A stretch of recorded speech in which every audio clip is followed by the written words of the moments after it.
Would you look at that? We got breaking news both from Donald Trump and then from Joe Biden. But you know who we gonna start with? Biden. You know why? Because he just gave Donald Trump the dopest campaign ad ever. He actually told people to vote for Trump. What? Because we cannot get reelect. We cannot win this reelection. Excuse me. We can only reelect Donald Trump.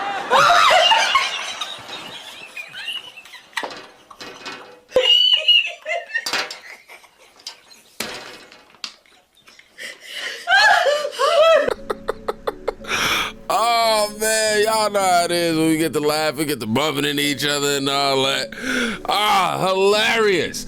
I mean, if Trump decided to use that as his campaign ad, I'm trying to tell y'all, he said it. Biden it is. I'd be like, you said it, not me, homie. You know what I mean?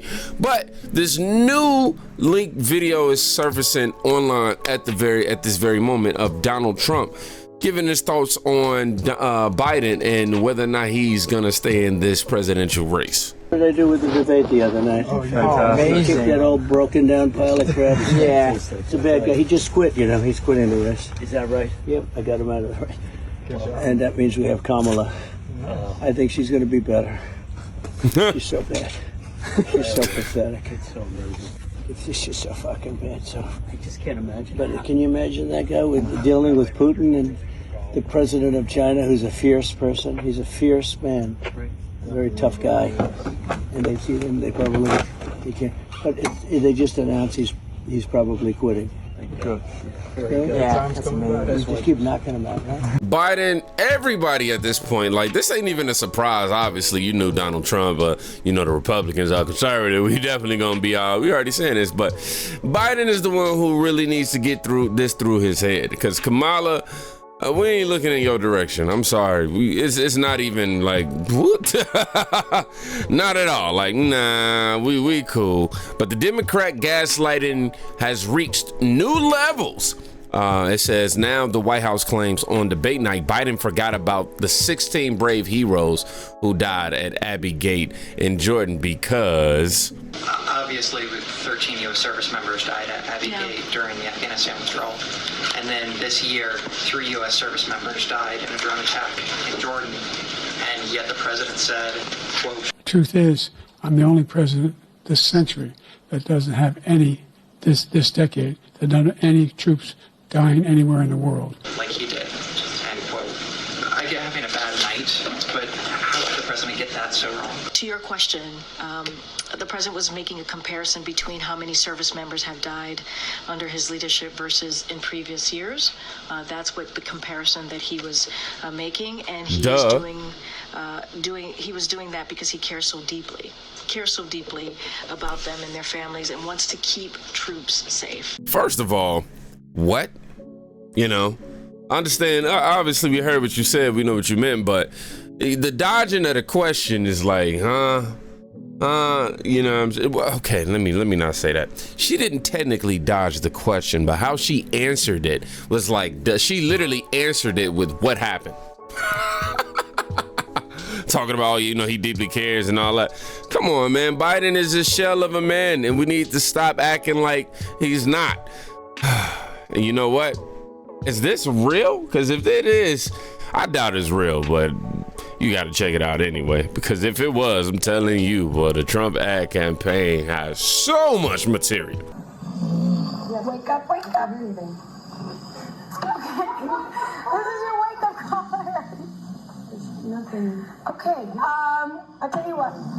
We are going, he's meditating, he's taking a little nap. Their guy, anybody votes for one Democrat has to be mentally I'll tell you what. We are incapable of having a driver's license. He's taking a little nap. Or they gonna sure shouldn't be able to vote. Yeah, wake up. They might need, like, go into and they have to be involuntarily committed.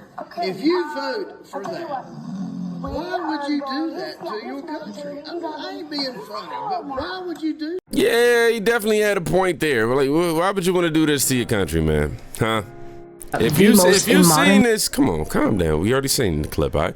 If you watch this clip live, again, I don't know the validity of it or not. I'm being honest. Felt real, but you know we got some cheap fakes out here.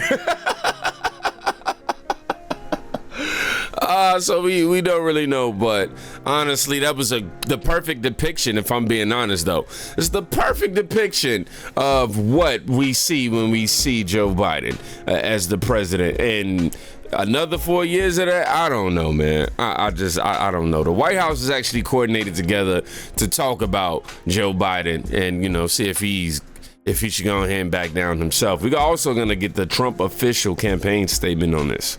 Critical for governors. We've served when Donald Trump was president, and the threats to our nation were real. And so those concerns are real to us.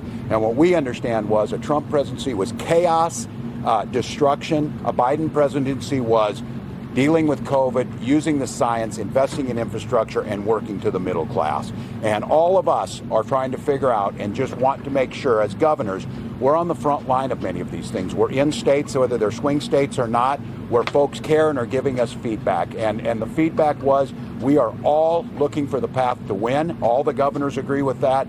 President Biden agrees with that. He has had our backs through COVID, through all of the recovery, all the things that have happened. The governors have his back, and we're working together just to make very, very clear on that. A path to victory in November is the number one priority, and that's the number one priority of the president. So that's what we're trying to get done. The feedback was good. The conversation was honest and open, and the actions that will come out of that will make sure that we're getting that message out. With that, Governor Moore. Thank you so much. It was a great conversation with the president and the vice president because it was honest. It was candid. I think that, you know, we always believe that when you love someone, you tell them the truth. And I think we came in and we were honest about the feedback that we were getting. What? Hold on. I was going to keep it playing. But what? Oh, man, y'all don't have no love over there. Y'all heartless in the Democrat Party. If that's the case, what? Bro, I'm telling you, do not wear a shirt that says that. We were honest about the concerns that we were hearing from people. And we were also honest about the fact that as the president continued to tell us and show us that he was all in, that we said that we would stand with him. Because as Governor Walz said, the president has always had our backs. We're going to have his back as well. Because the results that we've been able to see under this administration have been undeniable in all of our individual states. But the thing that makes us most optimistic and most hopeful is not necessarily that we're afraid of an alternative, but also is that we're hopeful for the future. And so we know we have work to do. We know that as we're standing right here, we're behind. But we also know that that path to be able to make sure that we can pull ahead in November is real, and it's going to take all of us in order to make it happen and to make it work.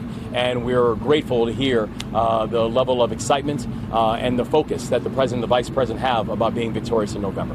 And with that, I'll turn it over to Governor Hochul. Thank you. Let him come say that. Representing states like New York and all across America, we came together tonight to listen to President Biden tell us in his own words what his plans were. I'm here to tell you today, President Joe Biden is in it to win it. And all of us said we pledged our support to him because the stakes could not be higher. On the eve of the 4th of July celebration, we talk about how we transition under a monarchy and a tyranny that our founding fathers fought against, that we risk right now descending back into that very same place. We will stand with the president as we fight that force being Donald Trump. And together, we'll make sure that Americans know not just what Joe Biden did for all of us, and the list of what he did for my state of New York is extraordinarily long, but where he's going for the future and where he's going to take this country. We feel very confident in his abilities.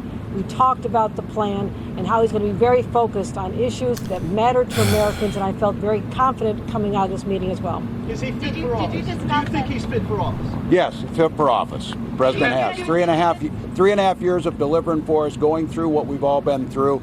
None of us are denying. Thursday night was a bad performance. It was a bad hit, if you will, on that. But it doesn't impact what I believe. He's delivering. What would you say to people in your own party? What would you say to people in your own party who say the game is up, enough's enough? No, I would say this. In November, we've got a clear choice. The president was very clear that he is in this to win this. And the president is our nominee. The president is our party leader. And the president has told us, and he was very clear back there, that he is in this to win this. And so for people, I would say, and listen, we're governors. We don't do hand-wringing. That's not what we do. Governors work and get things done. Governors say, tell me the objective, and we're going to make sure that we accomplish the objective. And so for people who are concerned, I just want to be very clear on something. And come November, we've got a binary choice. And the binary choice is between someone who has continually delivered for us and our states and the people of our states, and frankly, someone whose vision for the future of this country is downright dangerous. Oh my gosh, that cat. And so I would tell people it is time to mount up. And it is time to get serious and understand what's at stake. No more Kathy Hochul, please. What did you ask President Biden to do to regain the confidence of voters? How did the president explain his debate performance to you on Thursday night? And does he understand the stakes? Did he speak about Yeah, he did. He said, look, he didn't listen to himself. And I thought he gave a great example. And when he said, look, I'm worrying about numbers on this. It's about people. It's about their lives. This is Joe from Scranton. He talks about building the middle class. He did it. He delivered. And I think this idea that you get in your own head, you get a little bit cycled up on that. What we saw in there today was a guy who was the guy that all of us believed in the first time, who could beat Donald Trump, and did beat Donald Trump. With that, we thank you. Even the guy at the end had to come in like, hey, too much cap. We capping a little too much. Let's go ahead and get y'all off the screen. You know what I mean? We say this is the same Biden that we believed in. I don't know, man. I don't know if this is the same Biden y'all believed in, bro. This is definitely a different Biden, in my opinion, right here. But again, I know we seen the video of Donald Trump, saying how he feels about Kamala Harris if she replaces Joe Biden. It would just be a train wreck, first of all, for the campaign. No, it just wouldn't be okay. But we also have this right here. This is Trump campaign statement on total collapse of the Democrat Party. Quote, every Democrat who is calling on crooked Joe Biden to quit was once a supporter of Biden and has in his failed policies that led to extreme inflation, an open border, and chaos at home and abroad. Make no mistake that Democrats, the mainstream media, and the swamp colluded to hide the truth from the American public. Joe Biden is weak, failed, dishonest, and not fit for the White House. Every one of them has lied about Joe Biden's cognitive state and supported his disastrous policies over the past 4 years, especially cackling co-pilot Kamala Harris. Cackling. We watched the video earlier of all her cackling. It also says President Trump will beat any Democrat on November 5th because he has a proven record and an agenda to make America great again. This is from Chris La Civita and Susie Wiles. But the stakes just keep getting, the bar at least, the bar just keep getting set lower and lower and lower and lower for Biden. Like, dude, if he would have, now they're saying that the reason why Biden was acting the way that he was acting was because he had a cold. A cold. Pelosi said it's a legitimate question to ask if this is an episode or is this is a condition. Which one is it? Well, what I can tell you is that he had a cold and a bad night. I would not see this as an episode. I would see this as what it was and what we believe it to be, which is it was a bad night. And he did, on top of that, he had a cold. And that is the reality of the situation. That is the reality of what happened that night. You kept saying, he had a cold, but this is the thing. When you have a cold, there's many things you can take for it. We didn't know he had a cold until he stood up. A cold doesn't force you to lose your train of thought. A cold doesn't force you to just throw things out randomly that to many people made no sense. And so how long do we continue to act like that we didn't see what we just saw last night? I thought for many people, the word I keep hearing, it was very painful to watch. So the question is, who's going to be the replacement? We know that it's not going to be Joe Biden, despite them trying to feed us it's going to be Joe Biden. I think they're just trying to buy time in order to figure out who their replacement could be. Oh my gosh, I could not imagine. I don't know. Kamala, no.